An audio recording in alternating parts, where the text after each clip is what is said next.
Okay, here we are back again. And I told you that we'd been busy these 3 weeks chatting to people who might just be interested in becoming part of Mirador. And here is our first recruit, a beautiful young lady, Bethany, and she will tell you all about herself. She's got the most delicious Scottish accent. So she'll be, you'll love listening to her. I love listening to her. And she actually tells me off every morning. I go and order a coffee, and she says, "You're not to have a coffee; it'll make you fat." Oh, she's a naughty girl. She's a naughty girl, but a lovely girl. She's got a delicious voice, and she is interested in television. So here she is on Mirador on our first day back. Good morning, Bethany. Thank you. How are you? I'm good. Very nervous, but I'm really good. Don't be nervous. No, I've been on for an hour and I've cocked it up at least 4 times already. Let's show a bit more of you. There you go. Yes. Right. Now, let's just get your background first of all, because you come from somewhere between Edinburgh and Glasgow. Yeah, I come from a very small town just in between those areas. What was the name of the place? Whitburn. Whitburn. Yeah. Aha. That doesn't sound very Scottish to me. I don't know why they've called it. I think it's we used to be an old mining town. So that's always been our background. We've still got some of the tunnels from where they would use the mining trains and everything through my hometown, so it's pretty cool. We've got a museum and everything to show. do you get into those little things and ride them down what is it? What's the series? Something of Doom. I don't know. It's a movie series, and I always forget because he wears my hat. But anyway, there's a scene in there that they get into these little mining things and they're careering down. Do you do that? No, there's none in my hometown, but there is a museum around it where you can kind of go through all of that and go through an actual mining tunnel and everything. I think it's in Blair Drummond. I'm not too sure, or Dunfermline. So it's quite close by, but I went there once with my gran, and we got through it all back in time, with all the toys. I love it. It was amazing. Yeah. Now, you say you went there with your gran. Tell us what family you have. So I had my foster mum. She unfortunately passed away a few years ago. My foster dad, my mum. My dad's half and half in the picture, but then I've got 3 amazing little sisters, and I've got 1 amazing little brother. So quite a large family. Yeah, we're very big, but we're very, very close to each other. As much as it's all messy, it's brilliant. Who hasn't got a messy family nowadays? Unfortunately, I lost my wife about 10 years ago, and she has a very big Canadian family who actually look after me in a funny sort of way. They're always checking to make sure I'm all right. And then I have a daughter who is married in Northern Ireland. Oh, wow. And 2 grandsons. One is in Newcastle, and the other is in Bristol. Oh, lovely. So they're all over the place. Yeah. And here I am, all on my own in Lewis. Oh, tut, Keith. How awful. Yeah, we're very spotted as well. My gran, she grew up in Dundee, so I've had a few Dundonian families. And my little brother's from Newcastle. And my dad's side of the family, some of them are from Southern Ireland. Oh, really? Yeah, we've got a small family manor there that got sold off by my granddad a few years back. But yeah, we're very spotted over. Yes. Indeed. Do you go and see the people in Ireland? I seen my auntie I think it was 2016. We're planning on going back eventually. I got to see my great grandfather's grave and my great grandfather's grave there as well, with the Marnell family manor as well. Oh, right. Now, are you married? Not yet. Not no. yet. You've got a boyfriend? Yeah, I've got a fiance. Yeah. Oh, a fiance. There you are, guys. You see, here I present you with a beautiful lady, and she's not available. So take your eyes off her. No, don't take your eyes off her, because we hope that she's going to become a permanent fixture on Mirador. And gorgeous she is, but all you can do is salivate, right? No touching, because she's got a fiance. Tell us about the fiance. We met online. I was in the middle of class. One of the teachers who kind of let me off doing everything that I kind of wanted. So I was on my phone. He tried to tell me off, and I was like, "No, you're not taking my phone away." And I showed him the picture, and I was like, "Oh, so what do you think? Do you think that'll be one for forever?" And he's like, "Yeah, whatever." And then me and that teacher were just really close. It was so nice. We spoke for a couple of weeks. I phoned him, I think it was 3 times. One was kind of just that awkward hi. The second one I was crying because my boyfriend at the time broke up with me through text. Oh, yeah. It turned out to be fortuitous. Yeah, and then the third one was that I was crying because I thought no one would have wanted me, and all of a sudden not all of a sudden, but he did. Ah, there you go. How lucky. And when are the marriage plans? We're slowly planning the wedding. It's just more about money than now. Yes. We're thinking about either doing something small at first, and then when we've got enough money, we're going to throw like this big party for all of our families, or we're going to do just the whole big wedding in itself. Here or in Scotland? Here. We're going to show, because my great grandmother can't come down, she's not well enough. We're going to show her my dress and everything, show me in it, and actually go to her house with me in it to show her. That's terrific. So it'll be very unusual, but it's one way where she does get to see me on that day. Now, what brought you down here? My fiance. I visited here during, I think it was not last summer, the last again summer, and all the history, just the way the buildings looked. I've always loved Victorian era. All I did was read as a kid, which was probably very unusual for a child. My granddad found me this Kings and Queens book, and I could say everything off of every page and tell you the background of it. But yeah, I love how different it is from my hometown, how everyone is nice and quite chatty and so welcoming, and it's been definitely some. Yeah. Now, you've got a lovely smile on your face, which tells me that you've got a beautiful nature. So the fiance, what's his name? Ash. Ash. Yeah. Ash is a very lucky man.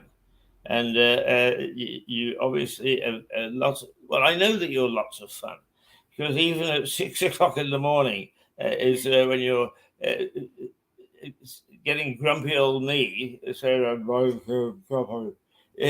You always got a smile on your face, so you really are very good at what you do. Now, do you mind me asking how old you are? I'm 19. 19. Oh, that's gorgeous. I'm trying to remember back when I was 19. Actually, I went away when I was 18. I was born in the Midlands, and I went off to Canada when I was 18. Yeah. And not only did I go to Canada, but I went to Vancouver, which is 8,000 miles away. All on my own, all on my little lonesome. And I thought, I'm not handling this terribly well. But of course, at that age, when you're 18, you think you're grown up. Yeah. It's definitely, the homesickness gets to you quite a bit, but my little sister's thinking about moving down here as well. She's staying with her boyfriend right now. I don't like to say to him, but he is a lovely guy. Yeah, she was meant to be going back home this week, and she just texted me saying I'm not. So I was like, okay. Right. So you're going to have some family down here. Yeah, hopefully. Apart from boyfriend. Yeah. Right. Now the viewers can't see that, but I've just reduced the picture because it's the only way. This is a marvelous piece of software because it replicates what they call now what do they call it? My memory as an older man goes. But this is the inside, if you like, of a television studio.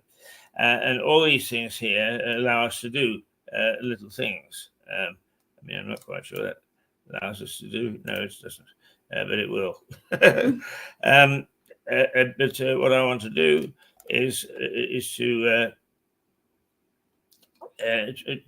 see if we can bring in. First of all, I need to see what the time is, and it's 8:19. Because what you and I are going to do in a little while is we're going to review the newspaper headlines. Okay. Right? So I will give you the old man's point of view, and you can give me the young lady's point of view. All right? Let's see if any of them match. Right. Okay. Let's just take a breather. We'll take a breather, as they say.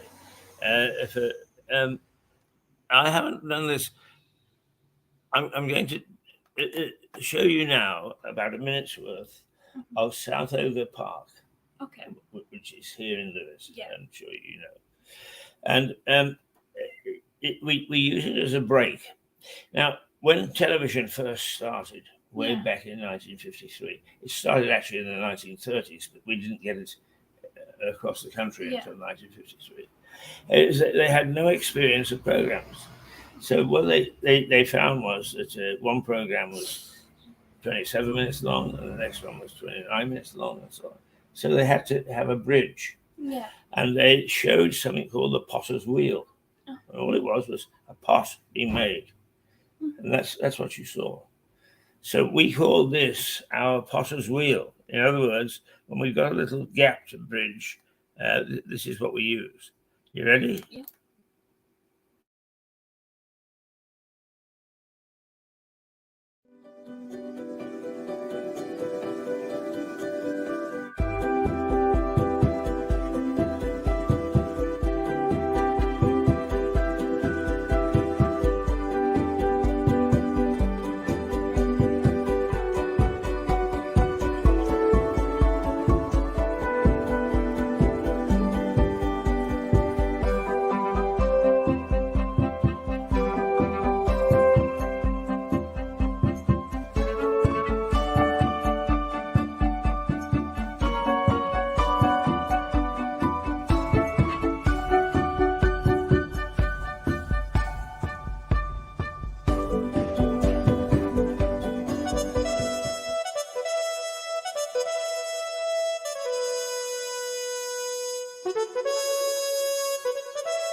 Right, that is our version of the potter's wheel.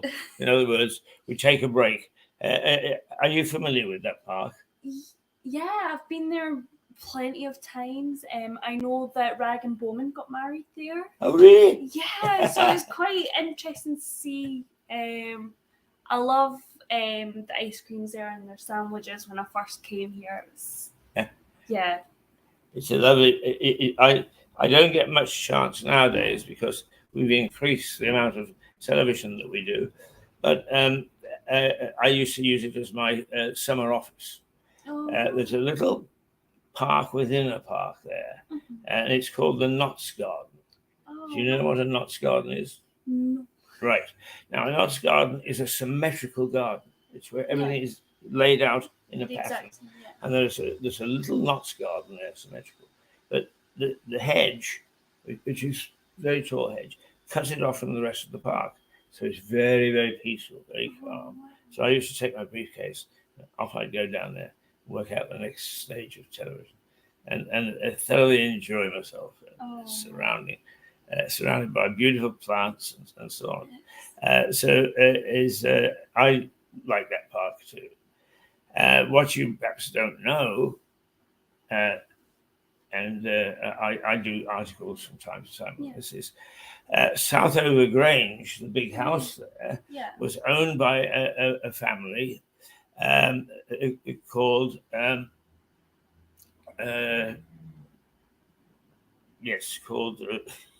Newton.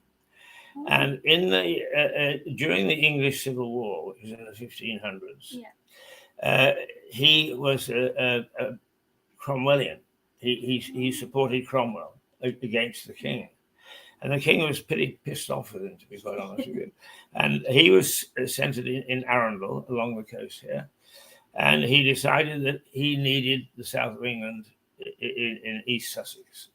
So he got together a force and set out to capture Newton and take Southover Grange. They got wind of it here, so in a little village outside Lewes, they raised an army.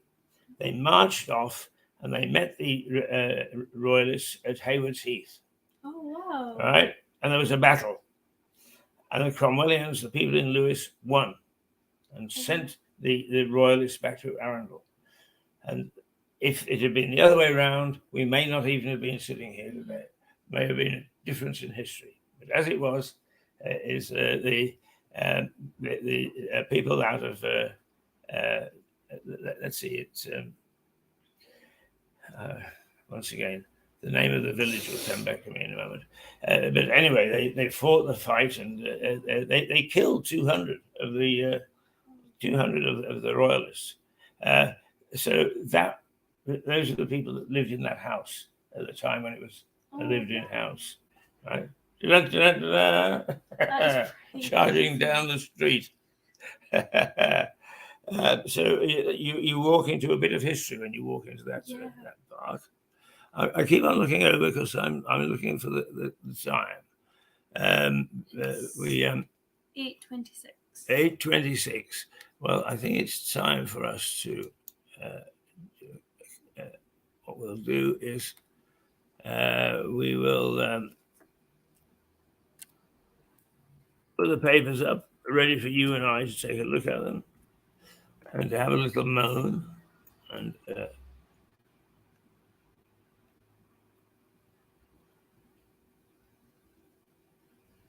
And for some reason, that's put that up. We don't want that. We don't want the calendar. We want the papers. Come along. Behave yourself. That's what you see what I mean by everything goes wrong. But only when I'm in charge. There's there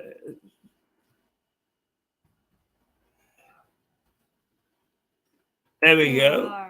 Aha. So let's take a look at this. Now, several of the papers, this is The Guardian, saying a school's crisis, there's no extra cash for repairs. Now, let's just make sure that, yes, we're still there. This issue that arose last week, that a number of schools are crumbling. Yeah. And they say some of them have been closed down, have got to be pulled apart, and so on and so forth, which means that I think it's this week that the children go back to school. Yeah, the schools are meant to go back. And some of them can't. That's right. Now, how serious do you think that is? I think it definitely entails children's safety. It's really not safe if you as a parent just find out all of a sudden, oh yeah, your kid's school's crumbling and some demolition could have fell on your child. It's not safe. It could cause head injuries, hemorrhaging. It can cause so many incidents. I feel like as soon as, let's say, the council or the schools knew about this, there should have been an instant shutdown to then go and fix it. But obviously that wasn't the case. And then all of a sudden, one school's when some demolition is going down, and now all of them are stepping up to that par. Yeah. But I think it was very, for a school, having the definition of protecting your kids, protecting your children, having that training from the teachers. I think that it was they should have done it sooner to then fix the schools, so then they got them ready in time for when the schools are going back. Like, do it during the summertime, because then no kids are going to be there. It's going to be safer for the children. Yeah. If it's not ready in time, that's fine, because then they can figure out a plan, and they can put a plan in action for e-learning, or even some kids going to different schools for the same curricular. But even like if home learning is available, but ideally the kids should be in a school environment, however old the environment may be. It's worked. I know for me that e-learning did not work. Predicted grades did not help, because I could stay in my pajamas, say, oh yeah, I'm learning, and still play the Xbox at the same time. It's not... Yeah, there's nobody there to say, hey, yeah. Yeah, there's no teacher involved, because the Yeah. parents don't know how to do that. Yeah. But here's the key issue, is the Chancellor, Jeremy Hunt, has got a pot of money. Yeah. And he has to split it up. Otherwise, he's going to tax you and I more. And what he's saying is, I ain't got any more money. So how much do you think the priority is for him to stop funding other things and to look after this particular crisis? Schools should definitely be one of the main priorities, if not number one, if not in the top three anyway. There's so many ways that people could fund that, like how, let's say in America, the teachers fund some of the school supplies. Is the exact same here with all the teaching assistants. They don't really get that break. My mother-in-law's a teaching assistant, and I see her work every single summer for a majority of days, still getting up early as if she's like going to work. It's so difficult for her because she doesn't get that rest as much. But I definitely think it should be in the top three, or where's the money being spent? How can we improve that money being spent? How can we divide it up equally and fairly? Whereas it's not just one for you, one for me, one for you, one for me. It could be, okay, so the schools need, let's say, 40%. Then some other places need 20, and keep going through those percentages. I think that would help quite a lot. Even the NHS, I got a massive shock when I had to pay for prescriptions down here. It wasn't the same when I lived in Scotland as I was with my grandfather. But it was that massive shock, and it was like, okay, this is quite bad. When I got my surgery, they told me at first that I needed to go private. Then all of a sudden I didn't need to go private, and then I did, and then I didn't again. There was a lot of back and forth, and I managed to get it NHS funded, which I'm so grateful for. But it should definitely be split those ways, where it's fair, and it's the council. Let's say council buildings need 30%. Okay, great. Council buildings can have that 30%. Schools can have that 50%, because that's the future of our generation. It's not just my new generation, it's my little siblings, all of that. I can't imagine me hearing about my little sisters potentially getting hurt because there's demolition and it wasn't fixed properly at a school. I couldn't imagine it. Yeah. Well, I mean, that's very interesting, and you're very articulate about that. What would you say is, if you put this spending in the top 3, what would you say would be your number 4 choice for spending?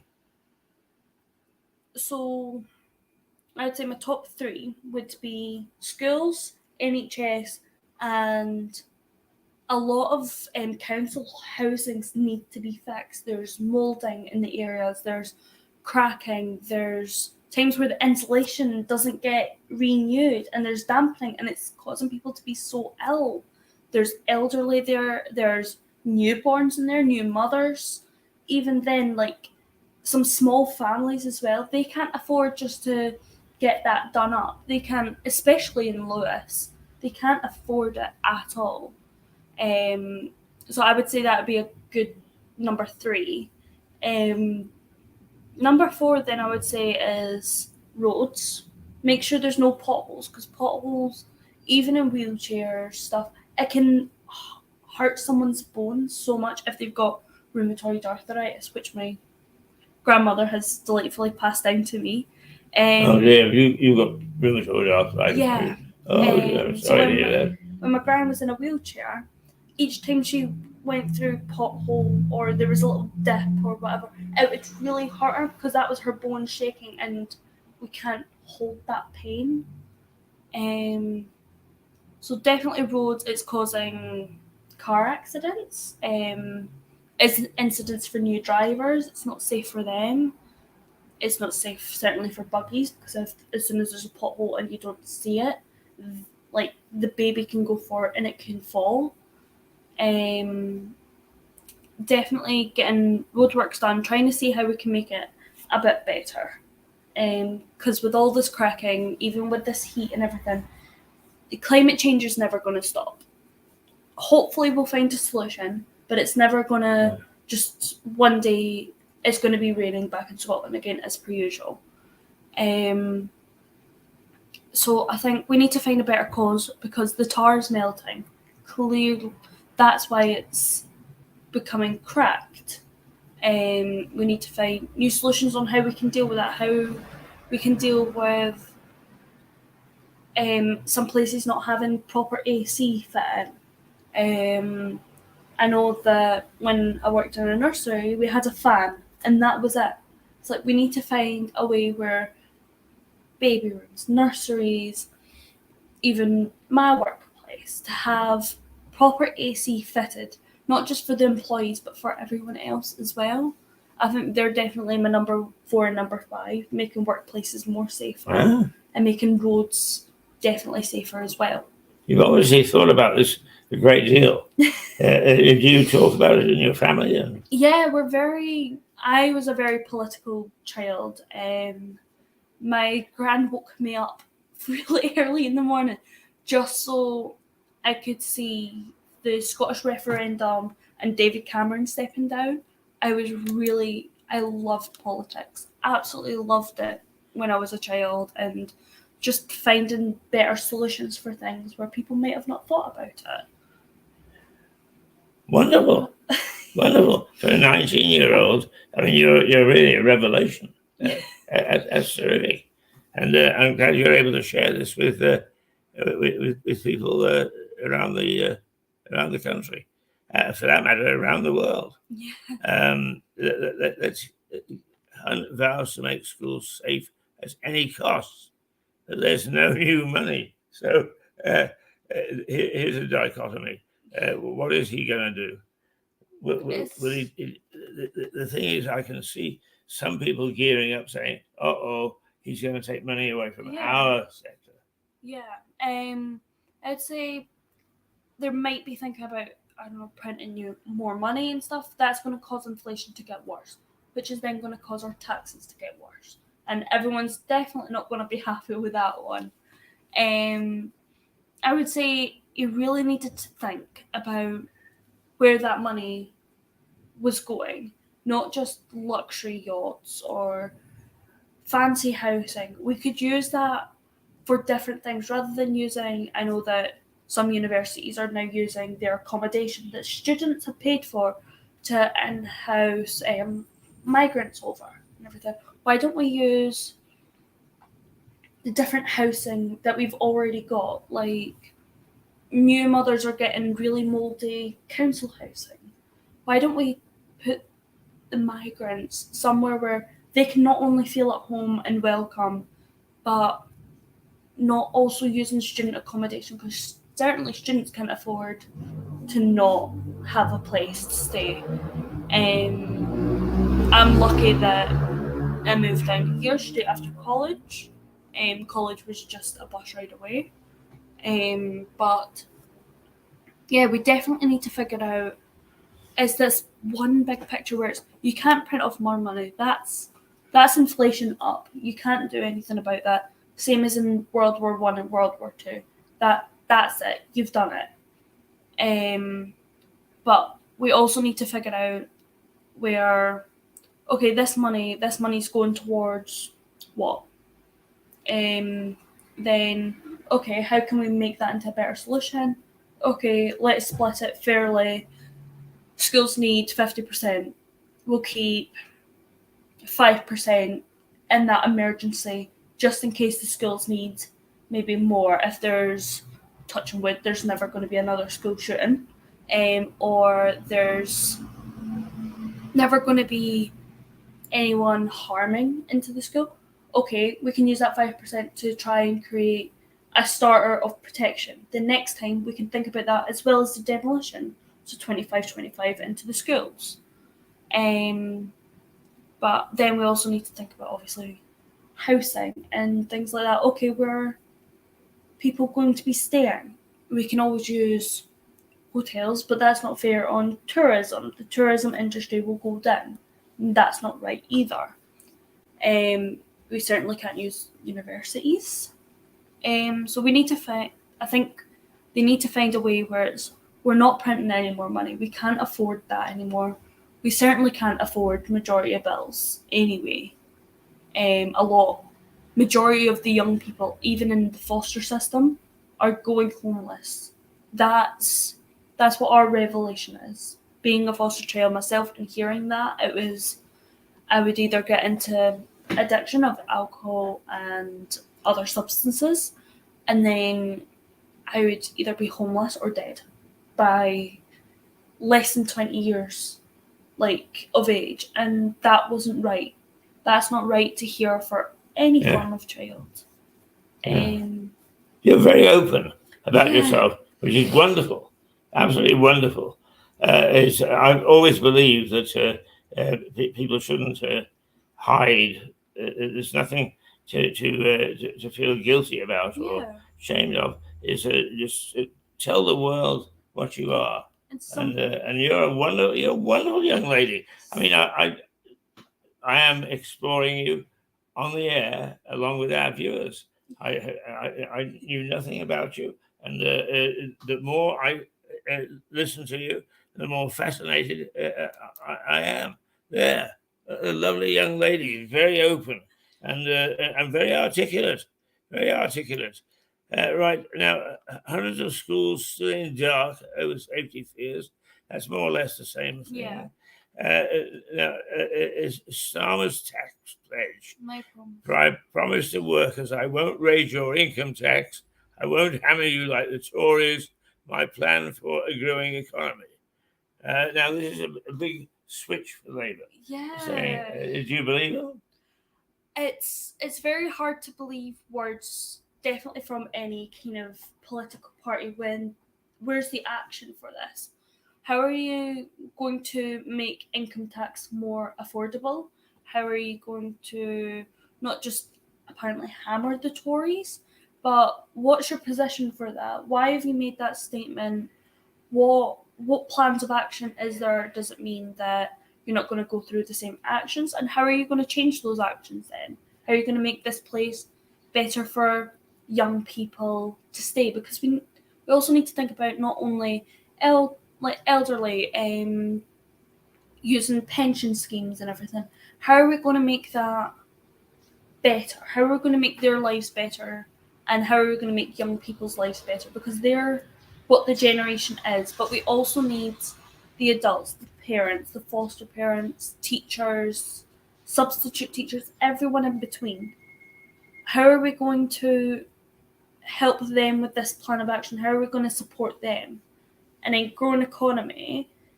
The economy's already grew. It's brilliant. The economy's amazing. Yes, however, there's things that we need to improve. Certainly from work scheme type of ways. But it's not by raising our funds by 4p. That's what our increase of wages is 4p. What's 4p? Like, I'm certainly not going to get penny sweets for it.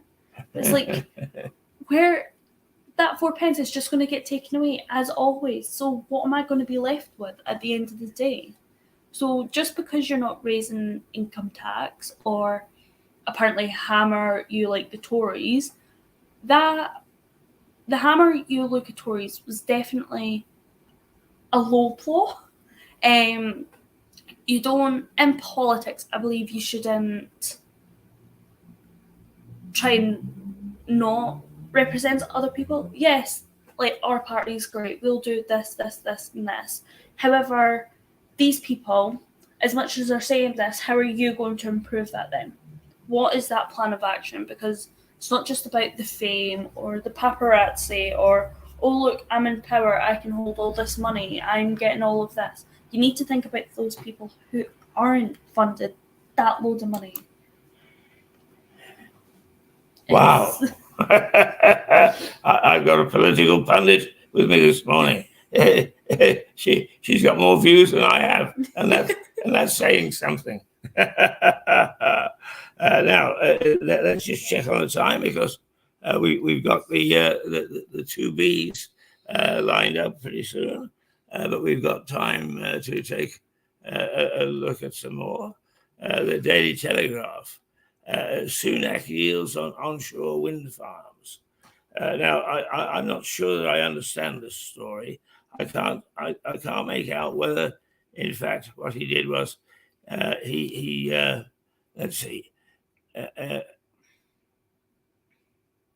is set to overturn the ban on building new onshore wind farms. So the government has banned the building of new onshore wind farms.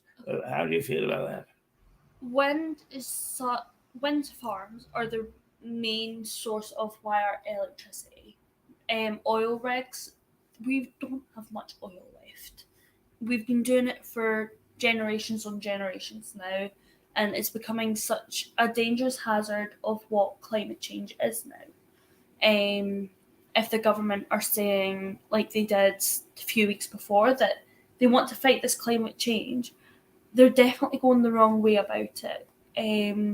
Wind farms, as much as we can't see them sometimes, they're in the middle of the ocean and it can cause debris and everything such as that. We can find a plan to prevent that, to prevent the wastage and the debris.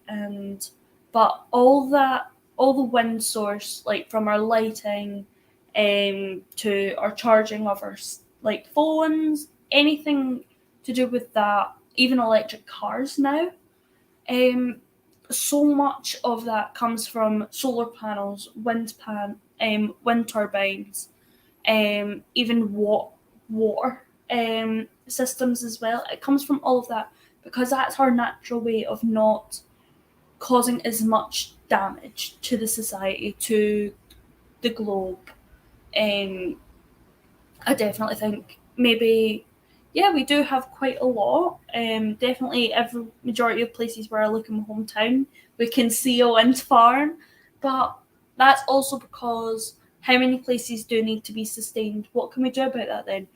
Can we maybe make solar panels a little bit easier to get, more affordable for families, so then they're not having to worry, so then they've got that backup generator, let's say if there's power outage again, or I know that there was a Russian plane found over Dunfermline that is really close to my home, and that's scary. That's terrifying.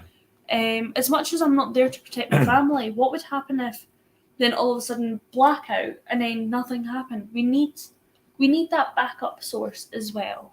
So definitely more wind farms would help with that. More water farms, more solar panels, making them affordable, making them in schools as well. Like, so then if there is, let's say, a blackout in school and people are scared, they've got that backup, and it's like, don't worry, the solar panels are there. We've charged, like, they're all charged up. They've been charging up ever since that. And explain it to the children, let them see what they really look like, and show them how they work. I think that would definitely help with the newer generation. Advising them on, well, yes, we're doing this. However, this is the better situation. This is more natural for us to use. I definitely think that we should definitely look at how many we've got and be like, okay, we don't want another new farm, but we can put an extra one there. So then we're not making an extra farm, we're increasing them to make sure we've got enough power generated. Interesting thoughts. Now, we're going to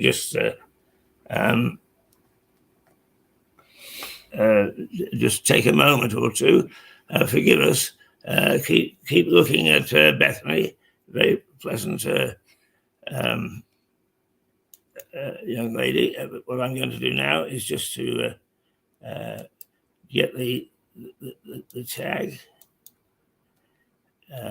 for to send to our next correspondence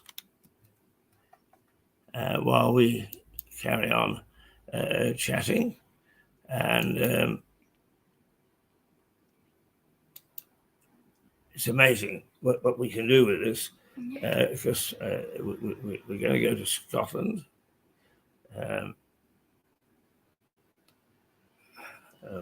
One of them anyway. A new email. There we go. There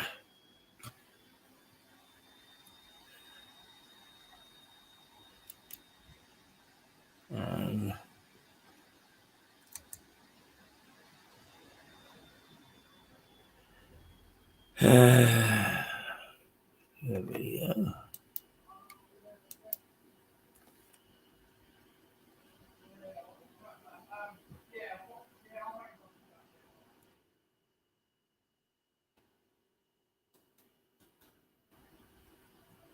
No. I pushed the wrong button. I do that all the time. So we've got to start all over again. No, not totally.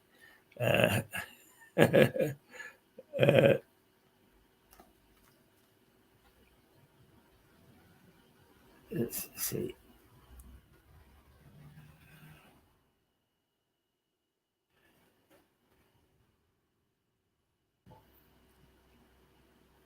So I think if you scroll up, so it will show you, so just click on that little arrow there. So it shows you that's right, already, there we go. That's just the description. Yeah, super. Thank you. You see, I don't understand things like that. Having somebody like you, because it's got the blue line there, that means it's already active. So that's the active link. If I send it now, it's all right. Yeah. Okay. Perfect. Good. Now let's just go back to us guys. Here we are, and for the next couple of minutes or so, let's look at. I know what we need to talk about, and it's. I always get a big kick out of this newspaper, the Star, right? Is trick or heat, it says. And it's got a skeleton on the front page, and it says, the Star goes on with trick or heat. with temperatures set to rise as the week goes on. The paper says there is the potential for a long spell of spookily warm weather up to Halloween. And Halloween is October the 31st. is it not? Yeah. So we could have a six weeks of weather. Oh, Oh dear. can't wait. Brilliant. I think brilliant. What do you think? Yeah, I mean, America, we've always seen like American Halloween movies such as like Hocus Pocus, where they're not wearing raincoats, jackets over the top of their costumes. I think as long as you protect your child from the heat, make sure they're well hydrated, keep doing what you would normally do during the summer. We need to think of it now as, because it's gotten so bad with I forgot the name of it now. Because it's got so bad. You and I are bad with one another. As it's gotten so bad with global warming, I think we just need to keep protecting the children, the teenagers, making sure they're keeping sunscreen on, as much as it's really boring to do and it can be irritating and it takes so long to do. You can put sun cream on as a moisturizer for teenagers. I know probably some people will bash me for that, but that's what me and my little sisters used to do as a starting, because it's so sticky. The foundation would stick to your face. BB creams have now SPF in them, so does some foundations. But yeah, I think we just need to protect our kids, really, and making sure that we can guide them from that. If they're starting to get heat exhaustion, we'll find a closer shade. Bring an umbrella, bring something like that, so then they're not in that heat as long. Even if you're worried about, let's say, the chocolate melting, definitely put a cooling pad underneath. I know you can get some from Asda, Argos, stuff like that. Put a cooling pad underneath, and then it keeps the chocolate cool as well. If they're so worried about that, it keeps that temperature low down. Now, this is our next guest. You can stay for a while, can't you? Yeah, of course. Oh, good. You'll enjoy listening to these two. They are two barristers. They unmercifully rag one another. Let's put it bluntly, take the pee out of each other. But at the same time, they bring in some very, very important information because they give a background to the sort of the mysteries of the courts. And two very experienced barristers who have tried very many interesting cases and are very well regarded in their profession. It's a great deal of fun listening to them. They also take the pee out of me. I'm sure that seeing you here, they'll actually be very, very kind to you. But we'll before I bring in this gentleman that we're looking at is Philip, and we'll wait for Richard from Scotland. He's up in Scotland at the moment, would you believe? Yeah, there you go. And then we'll go to them, and we'll have an interesting time. So let's just Philip, if you'll just hang on for a minute or two, we will return to the papers, I think.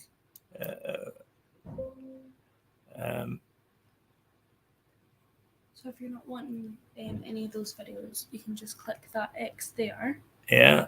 Perfect. And then that takes away, that's how you can get onto it, and then you can right. the newspaper. See, I need somebody like this. How are you for 7 days a week? Good. Well, let's just go back to the newspaper headlines. There's the heat. But the other one, which is a strange one, I think. Are you into rugby at all? No, not quite. I know that Scotland's got a really great rugby team, apparently. We get taught rugby in schools now, up in Scotland anyway. I'm not too sure about England schools.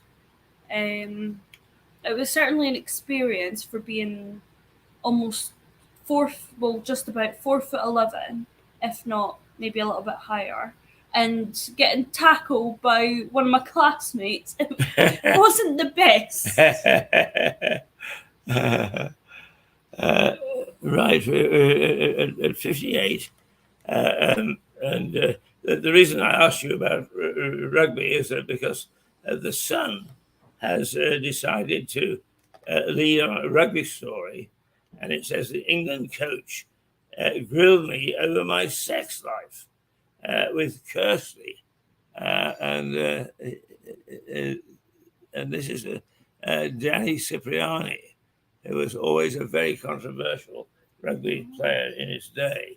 But now he's saying is when they pulled me in to tell me how to kick the ball, is they also asked me how are you making out with your girlfriend, which is I must say a very strange operation. Right, okay. No, I think we can do away with those. We go back to the StreamYard, and I need to just go back to this now, and we'll wait for Richard to pop up there, and if he doesn't, we'll go to Philip for the moment. And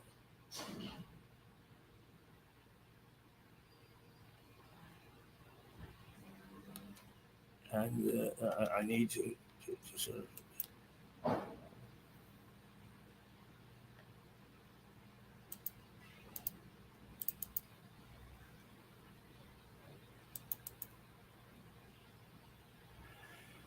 Okay, let's go, and we'll catch up with Richard. Oh, Philip is now left.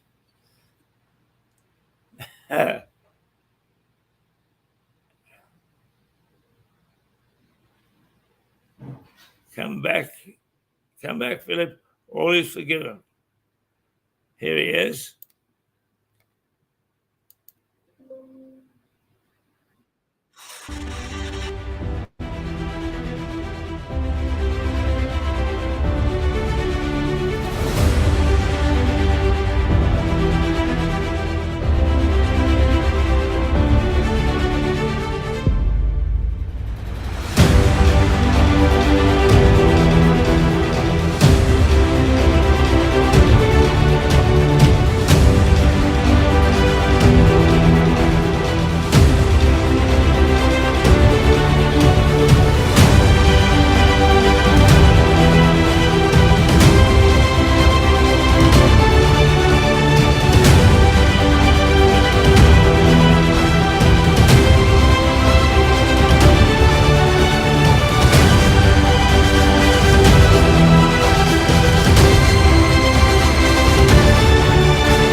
Well, who's here?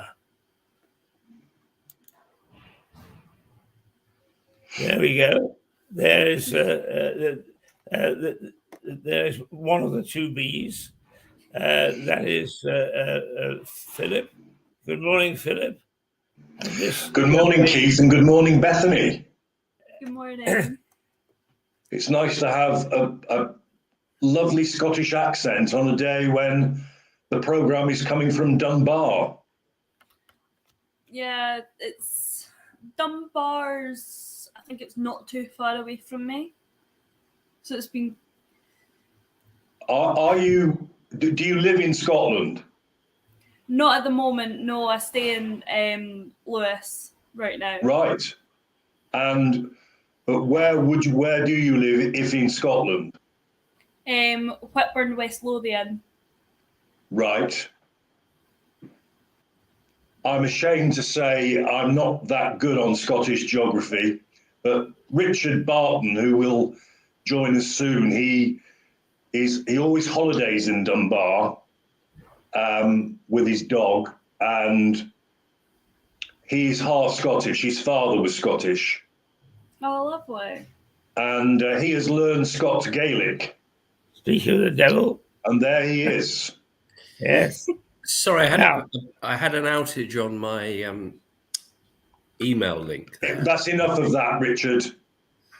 I don't want to know about your outage, okay? I'm going to leave Beauty with the two beasts. Yeah, so I've had to come back to the apartment that I rent as opposed to doing anything else. But I who knows what might happen if I keep trying? Who can say? Well, the intention wasn't it? Was that you would try? Okay, well let's not worry. Let's not worry about the intention, Phil. We could always do that Friday. Okay, do shut me up. Anyway, I will. I think it's appropriate as your former head of chambers that I should do so. Yeah. Well, the beauty to our left as we look at the screen is Bethany. Yes, I can see that. And she's from West Lothian. And you can tell me where West Lothian is. T'other side of Edinburgh. So not that far from Dunbar then? Oh, 40 miles, probably 50 miles, maybe. Dunbar's about 30 miles away from Edinburgh. Yeah.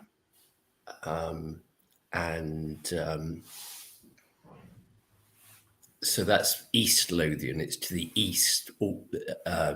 It's not quite on the Firth. Really, the Firth starts at sort of North Berwick, which is just along the coast, which also has beautiful beaches. And West Lothian is, it's rough, I tell you. Yeah. No, it's in his intro, which you may have missed. I did. Mr. Keith. Well, Mr. Keith was briefing Bethany on how we behave, not just to each other, but how we behave to him. Yes. And he's hoping that we will be more civilized in the presence of a lovely young lady. I want to say that's unlikely. I can categorically say that. Let me just tell you a little story. I was just out and I went and indulged myself in a breakfast roll from a cafe full of men with high-vis jackets on. So I thought that's the place to go, isn't it? I'm on holiday, let me do that. And it was. It was the size of my head, this bloody thing. It was an enormous, great thing. So if I fall asleep, it's because I've eaten too much. And the other thing I saw... that would be a blessed relief for all of us. It would be. I'll just go on with the show. Yeah, I can see that.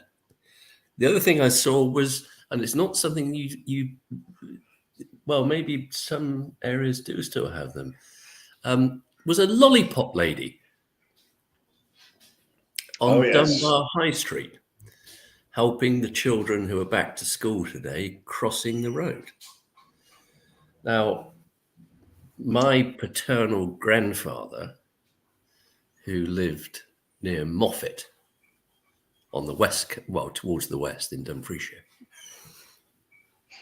he after he'd done other work, he became the local lollipop man in the village of Beatock, which is where he lived.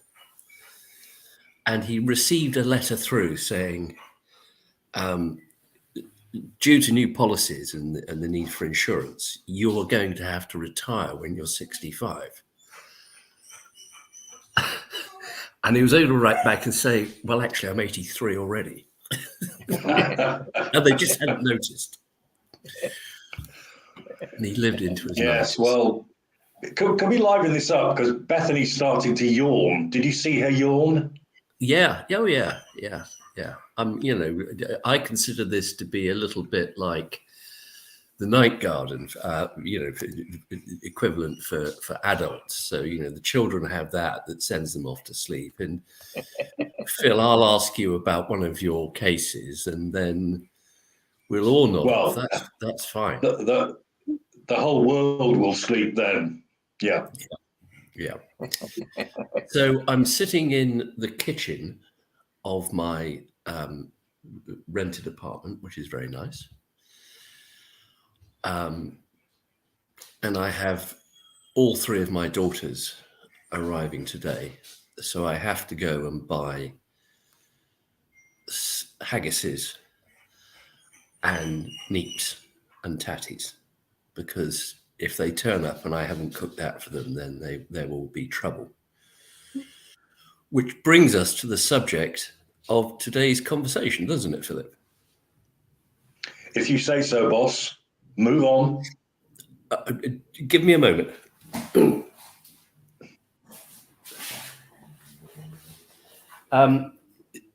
Today, Keith, I thought we'd talk about the differences between Scottish and English law, seeing as I'm here, and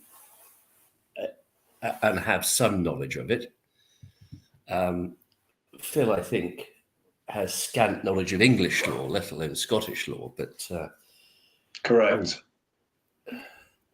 Yeah.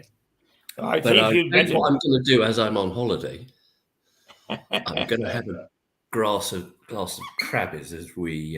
a grass. a grass of crabbies. A grass of clabbies. People drink Stone's ginger wine, which is okay. But if you want proper ginger wine, look at that. That's proper ginger wine. Oh, that's your outage, isn't it? Well, it looks like something that you probably, you do in the morning, Phil, but it tastes a lot better. You did lead Keith and I to believe recently that I think a dram of whiskey. I don't think you're right there. Keith and I isn't right. It's Keith and me. Keith and me, correct. But don't distract me from pointing out that you're being very soft and having ginger wine as opposed to the dram you promised yourself. Well, I'm not. Oddly enough, I'm not a great whiskey fan. Whereas I do like a Crabbies. It's about the same as a sort of moderate grape wine. But one thing that you can do with Crabbies, and I commend this to you if you can get a bottle of it, and I've done this before, you warm it through a bit and you put some gelatine in it and you make Crabbies jellies, because it's got such a strong gingery taste that you can have something sweet on the top of it, chocolate sprinkles or cream or whatever you want. And it does make for a lovely pudding. Is it alcoholic? Crabbies? Yes. Well, what do you think? It's called ginger wine.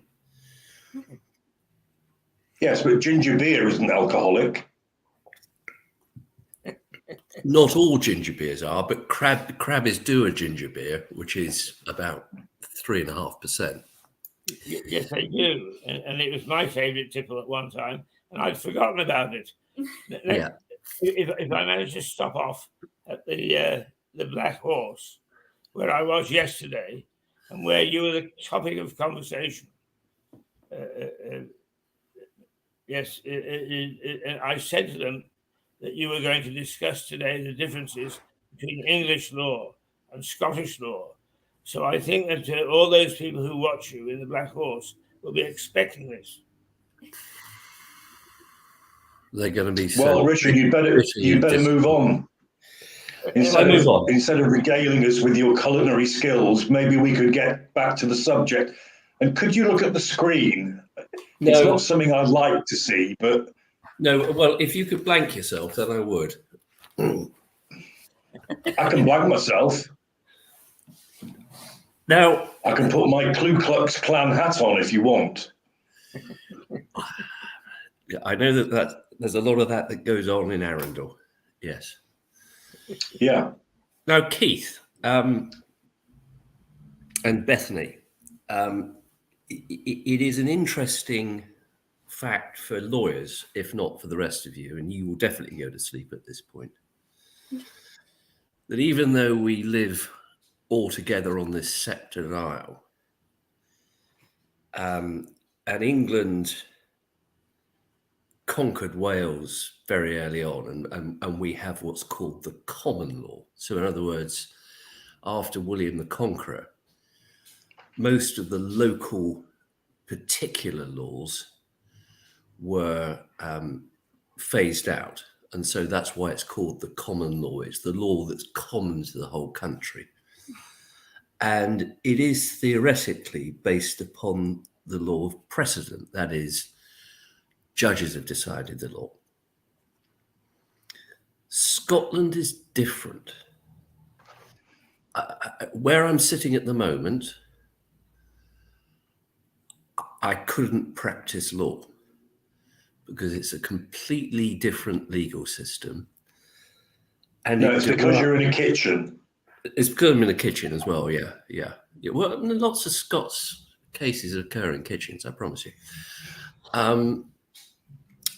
But the Scots retained, or indeed probably acquired is the better word, because of their strong connections with the continent when they were anti-English in particular. What's called the civilian system. So there's the common law system, there's the civilian system. The civilian system typically is cast as being codified law. So it's not judge-made law. It's a code, a written down code of all the laws that are relevant. The truth is that, in fact, over the years, the two have crossed over because, as Phil will confirm, in English law, we have a lot of statute law, which is effectively codified law, don't we, Phil? Yes, we do. Paramount stuff, yes. And equally up here, they adapt their laws according to what judges say. So really there is a sort of merger there that does occur. But the differences, and what I propose, Keith, is that we talk about, and this is where it gets confusing, but the civil law, I don't mean the civilian code law, I mean non-crime today. And then maybe later in the week, we can talk about the differences between the criminal systems, if that's okay. Absolutely. Your show. You're very kind. Oh, don't say that, Keith, please. My show. I mean, Bethany's yawned 3 times now. Yeah, and that's not complaining about her. She's just bored out of her head. Of course she's bored out of her head. That's fine. It's anyway, get on with it, Batped. Go on. And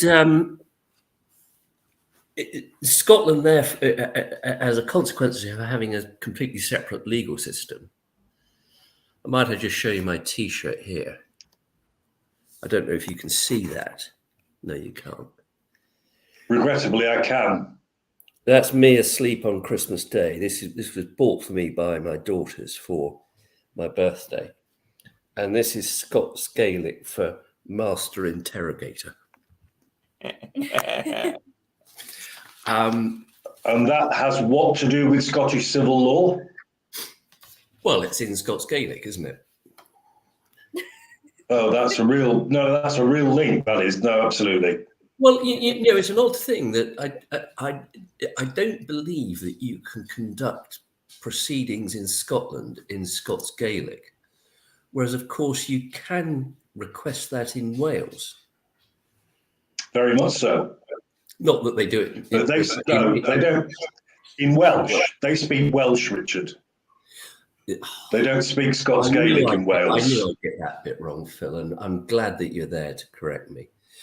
But because Scotland's such a smaller country, they have what's called a faculty of advocates. And I could slightly adapt those words to describe Phil. But England and Wales have a much bigger group of barristers. A consequence of that is that it's relatively easy for Scots barristers to cross-qualify into England. English people don't care because there's plenty of us already.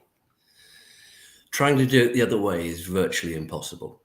And when I was much younger, I did look into it, and it involved a lot of learning rubbish. And I thought, I can't be bothered with this. And then I thought also, can you imagine me standing up in the sheriff's court in Glasgow with this voice saying, "My lord, I'm going to invite you to," I would have to have learnt to have the accent, I suppose. Albeit that's a bit Morningside. I would have to have got a rougher Glasgow accent, which I can do as well. But well, when you do finally stand up, it's pretty unnoticeable, Richard. You're very kind, Phil. Thank you. You're just there just to make the barbs. An odd feature of well, I don't see what other role I can have today, because I don't know anything about civilian or civil law in Scotland. So this is the Richard Barton show. That's fine. I think the last few words of that sentence were otiose. I think when you got to "I don't know anything," you could usefully have put a full stop there, in my view. No, that's fair. Yeah. But I'm retired, you see. I don't need to know anything anymore. No. Well, you need to know why you've gone upstairs. Why am I here? Gone upstairs?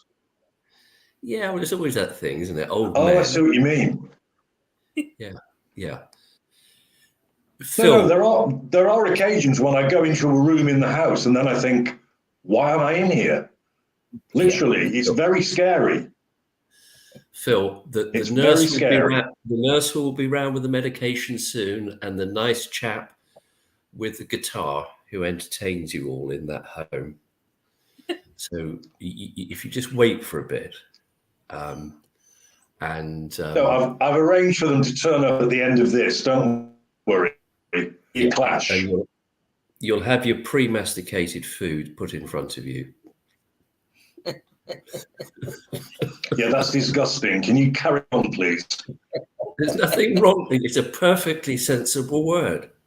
But an odd feature. That is a completely disgusting thought. particularly if you're the one who did it first. No, shush, no. An odd feature of this massive difference. So, for example, Scots law talks of delict and we talk of tort. There's a whole different language that they use and a whole series of processes. They were ahead of us in Scotland in terms of case management years ago. I went to Edinburgh and saw, through a friend, saw a civil case.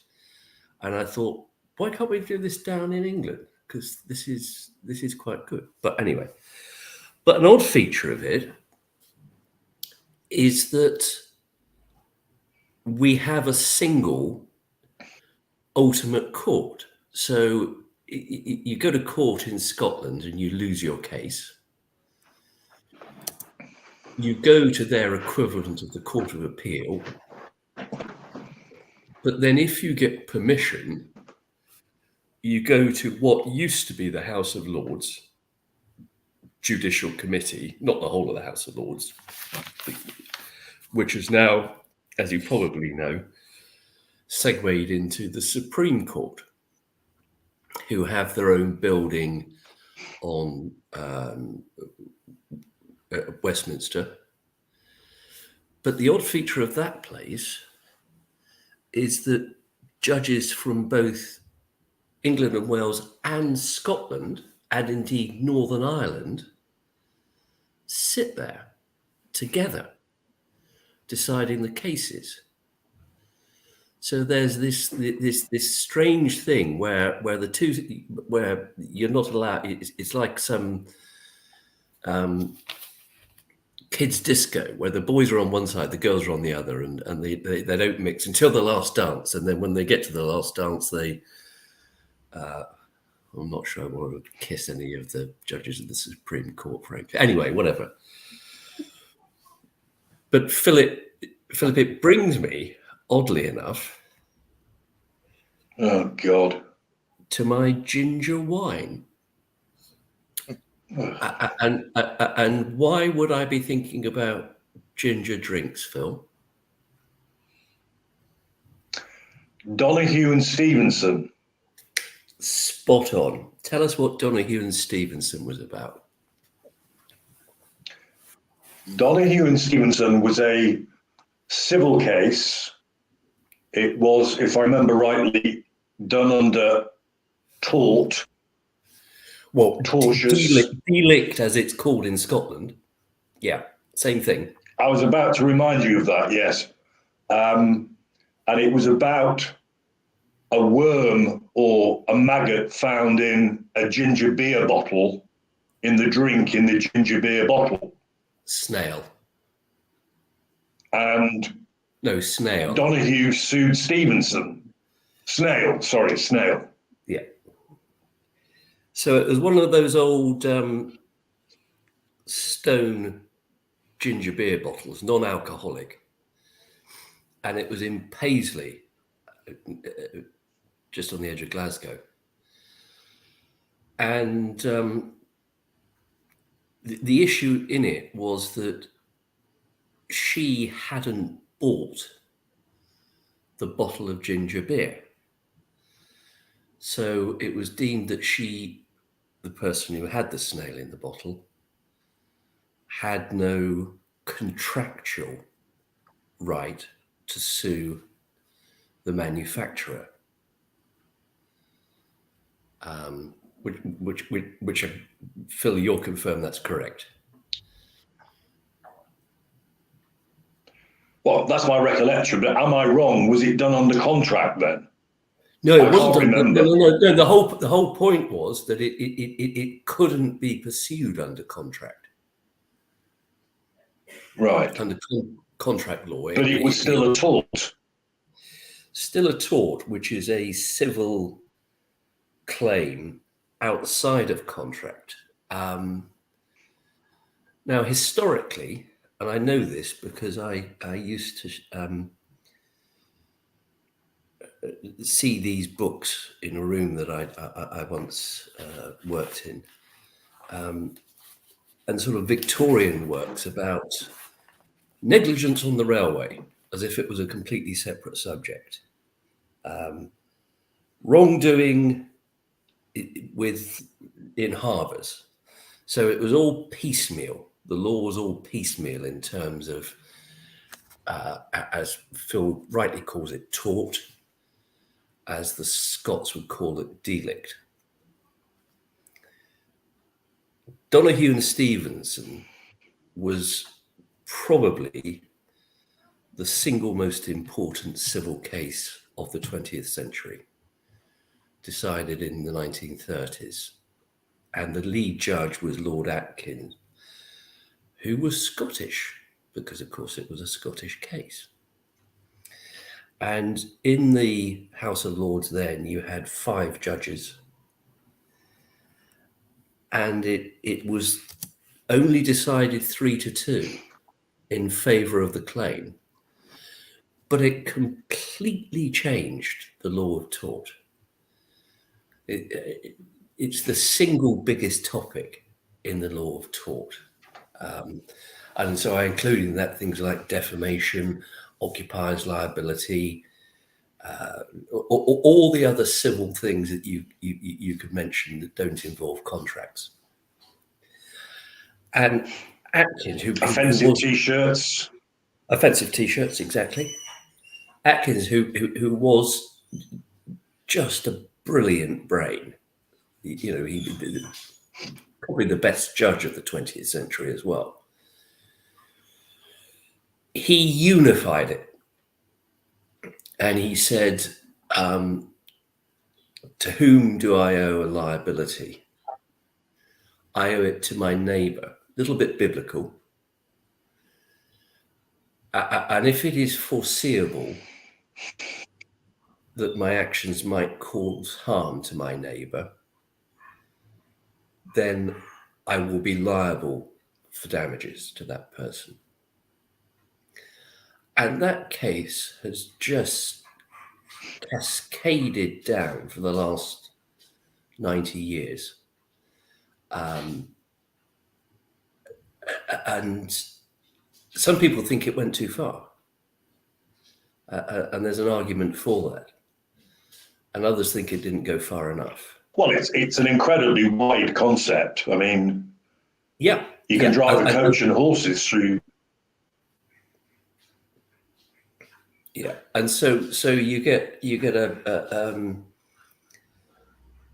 and typically it involves cases where people haven't got anybody to sue in contract, and there are various reasons why you can't sue somebody in contract. It may well be you don't have a contract, as was the case in Donoghue and Stevenson.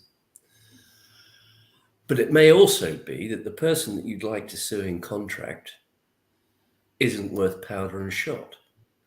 So you can get a judgment against them. They're not worth anything, but there's somebody behind them or somebody further down the line who you can sort of crowbar in as somebody who's liable under the Donoghue and Stevenson principle. And in particular in the 1970s,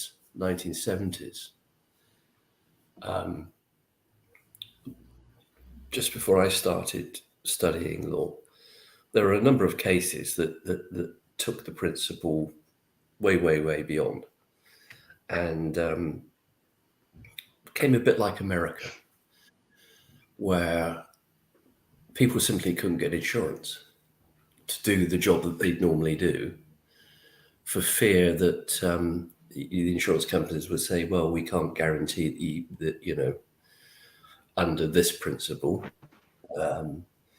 There was one case where some Borstal lads stole a yacht out of a harbour in Dorset, and the yacht owner sued the prison service effectively for damages, and that caused quite a rumpus, as you can imagine. So it's an interesting question whether Donoghue and Stevenson is a good thing or a bad thing. It was a major thing at the time, and it remains a major thing. But it was probably the right thing to do at the time. I don't know what your views are on it, Phil. No, all this has done is remind me why I never went into civil law and how lucky I was to get through the core subjects by degree, because the likes of tort, contract, revenue law were miles over my head. So, as ever, I'm in awe at your knowledge and presentation of such matters, Richard. I did teach it for 10 years. I'm sure you did. Yeah. What final? No, not for 5 years. And nobody passed a thing. Yeah, it wasn't bar finals. I taught it, and I taught it as part of a degree. Now, on a serious level, I taught criminal procedure.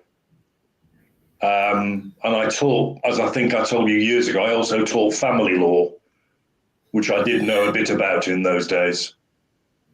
When you say criminal procedure, is that the procedure that criminals need to undertake? I assume that's what you mean. No, that's a very, very weak joke for you, Richard. Well, I'm just thinking, week one. All right, lads, settle down. Have you all brought your swag bags along?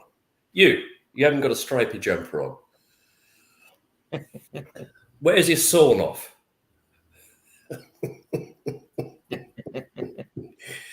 I think Philip's had a sawn off for a while, but that's a different point altogether. Anyway. Yeah. Yeah. You may remember there was a book written by a chap called Christopher Emmons called Criminal Procedure. And that was the core volume for the subject I taught. But you didn't write it. But anyway, what shall we talk about something else Scottish now? We could talk about a whole range of things Scottish now, if you like. Yeah. Well, you're in Dunbar. Yep. At the top of High Street, I believe, is a museum to a man called John Muir. You're absolutely right. And tell us what he did. Who was born in Dunbar. I'm just going to make you jealous by having a tippy top up, because I don't know if I've told you I'm on holiday.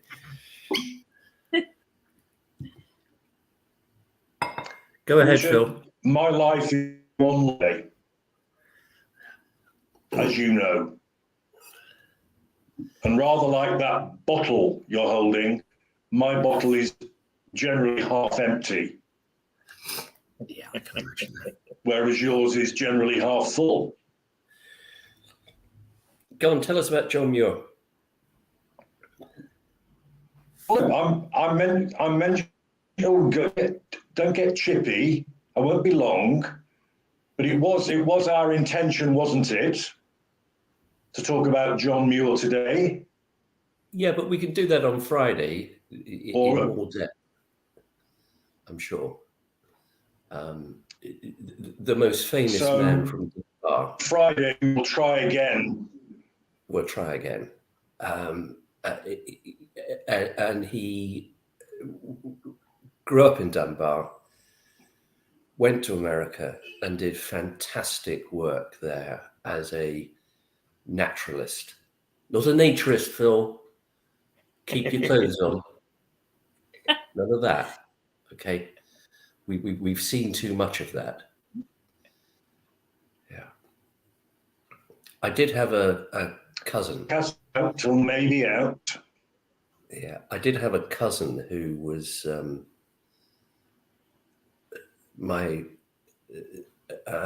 Scottish cousin, who sadly his mother got German measles when she was pregnant with him, and as a consequence, he suffered from learning difficulties, and he was a lot older than me.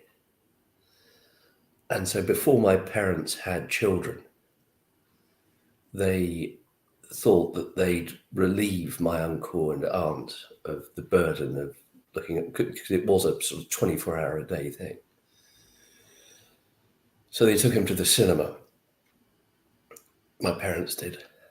And when the lights went down, he took his clothes off because he thought it was bedtime. And that's, Phil, you remind me of him so much. He was a lovely lad, a very gentle lad. I have a nephew who is Downs, and he would do exactly the same thing. That's hilarious. Sick, but hilarious. I have another story that I'm not going to tell on air about my cousin. because it's a little bit rude. Yes, well, Muir was very much a naturalist. He was Yes, also as an opposed to a environmental naturist. philosopher. Yes. Yes, don't flog a dead joke. Anyway, there we are. Another He was little known feature as John of the Mountains. Yeah. Another little feature of Scots law that I forgot to mention, and it's in a way a positive thing, is that they have specific laws here about crofts. Crofts are small holdings, typically up in the Highlands. So it's a sort of cottage with a bit of land around it. It's not a farm. It's not, it's not big enough to be justified as called a farm, but it has a bit of land and people keep a few animals on it and whatever. And they are protected in a way that no piece of land like that would be protected in England. And the reason for it? Go on, give me a guess, Phil.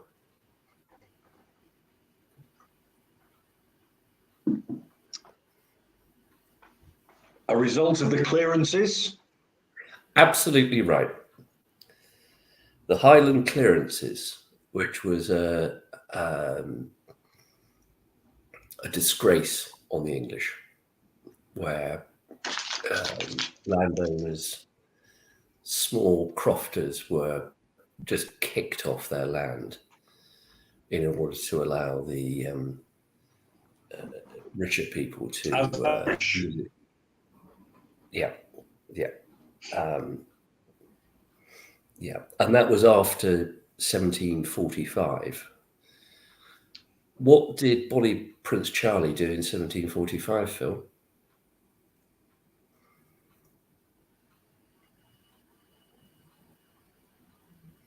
As far as Derby, almost Got London. as far as Derby, absolutely.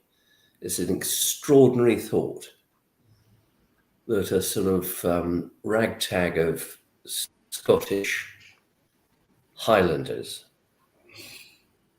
could get as far as the Midlands, invading the country. The then king was in the process of going down to Dover and leaving the country for fear that the Scots were going to come and Yes, I thought was it George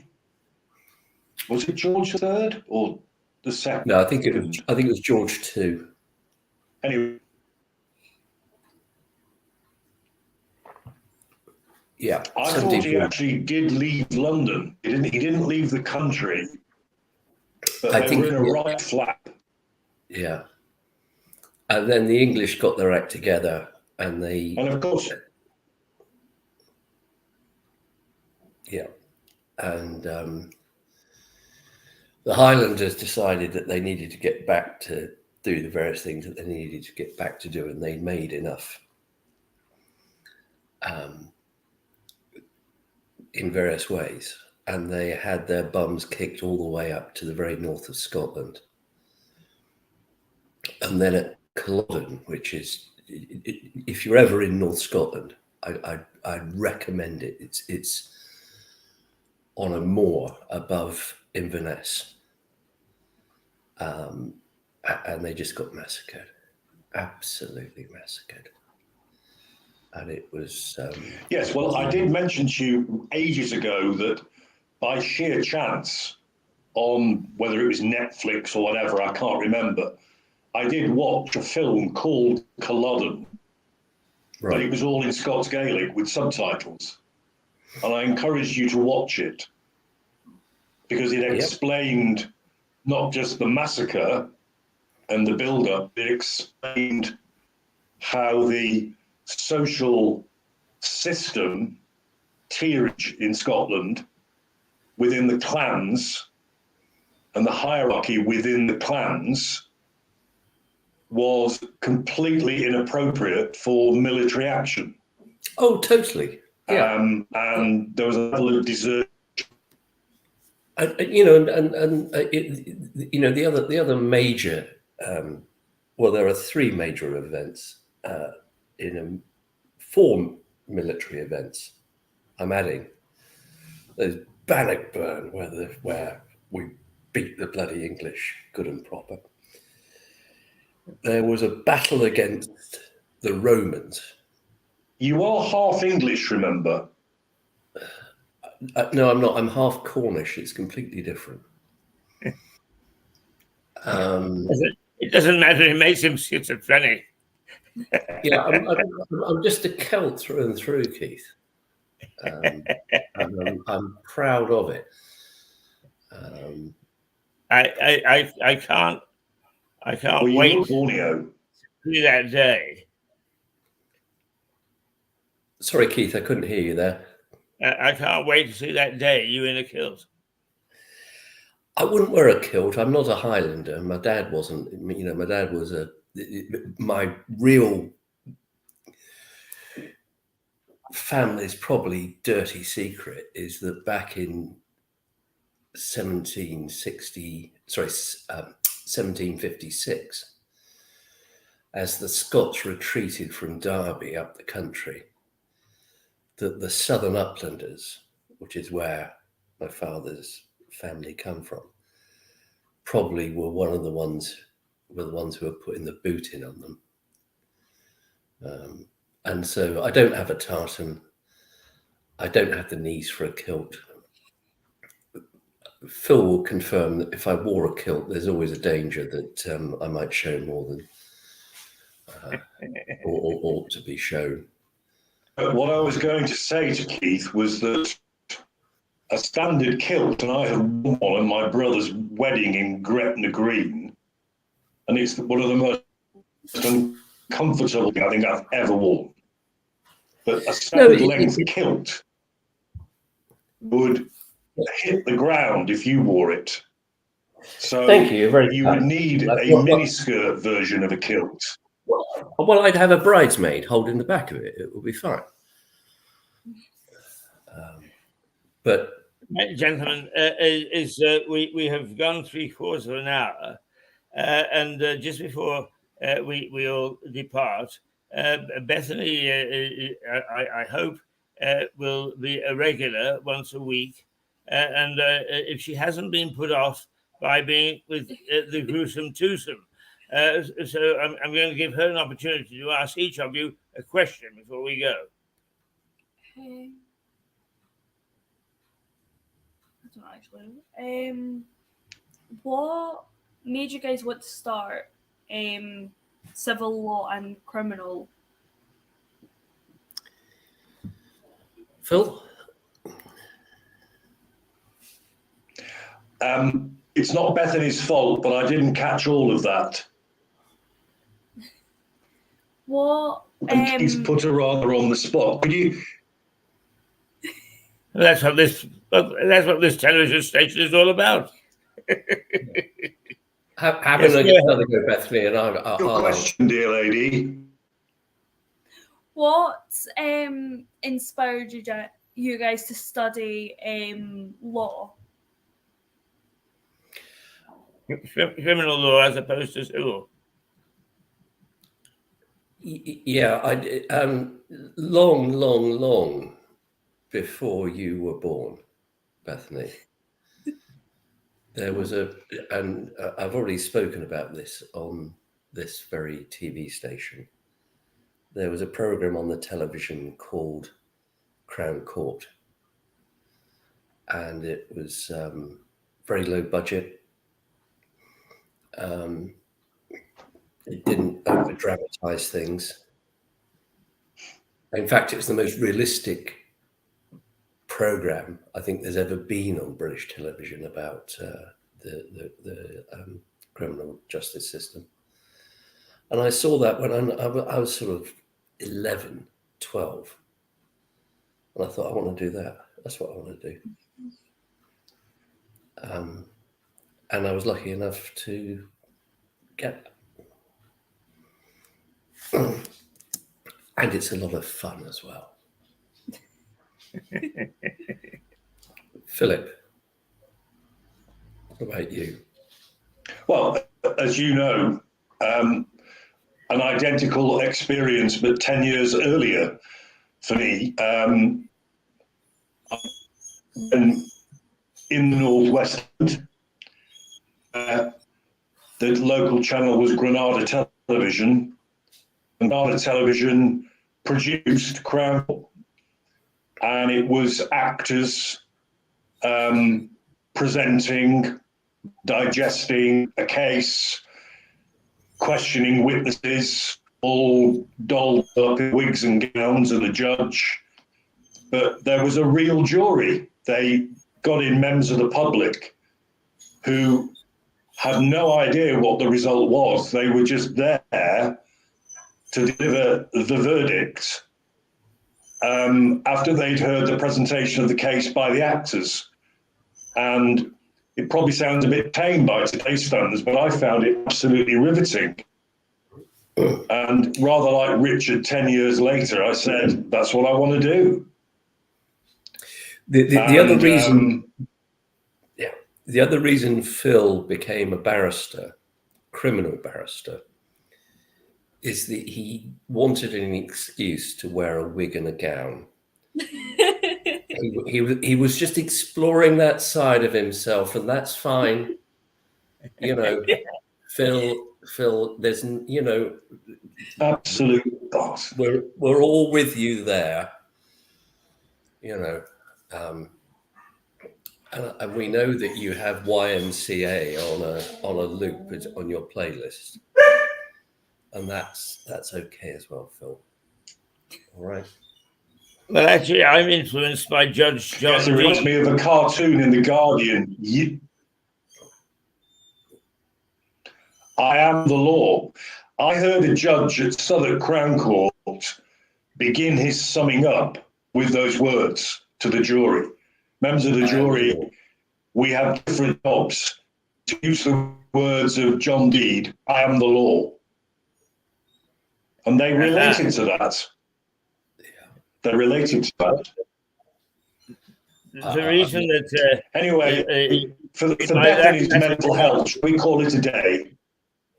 Yes, in my latter days, it's too late for me to be Judge John Deed now, but I would love to know what it's like to have the compulsion to chase every woman that comes before you. Well, you could ask Philip that. Just ask Richard.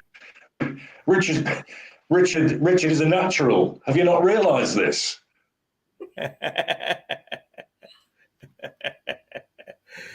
Gentlemen, thank you for another entertaining 3/4 of an hour. We'll see you on Friday. Is it Friday at 9, Keith? Yes, if that's convenient for you. See you then. I might be able to give you the grand tour then. Who knows? Who knows? That's pretty great. All right. All right. Nice to meet you, Bethany. See you in a week, maybe. Yes, indeed. Oh, he goes very abruptly sometimes, and after him complaining that we didn't have an in and out, as I was going to actually make sure that we played this, Richard, but just a very quick. Don't worry. Look, Keith, he's a prima donna. Just ignore him. Seriously. Just to let you know that I went for lunch at the Black Horse yesterday, and I met your neighbour. Oh, right. Yeah. And Simon. The Exeter University. Yeah. He's very keen to join us.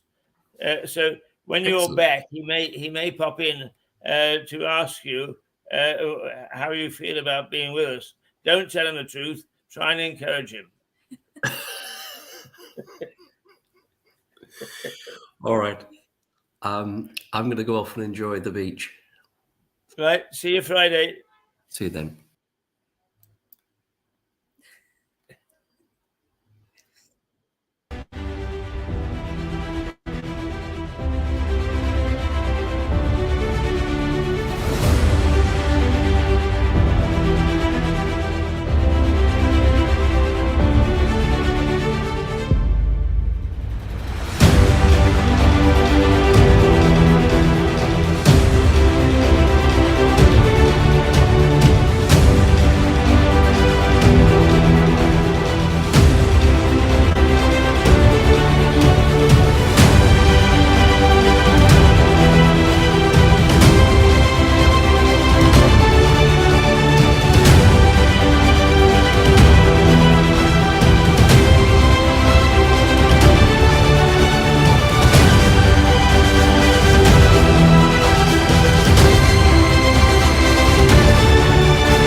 Here we are, back with Bethany and me tucked away on the side.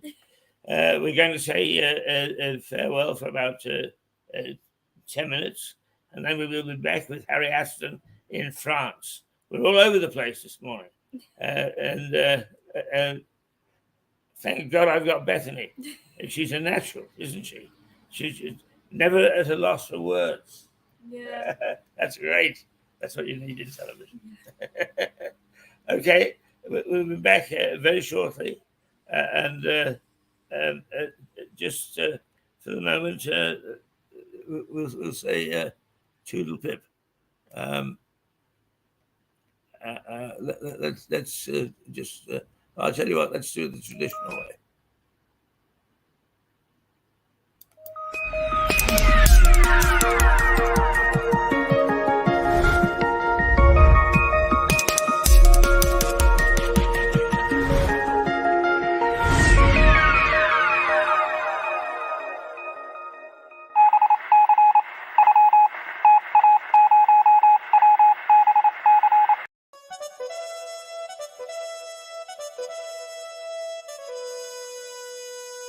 Thank you.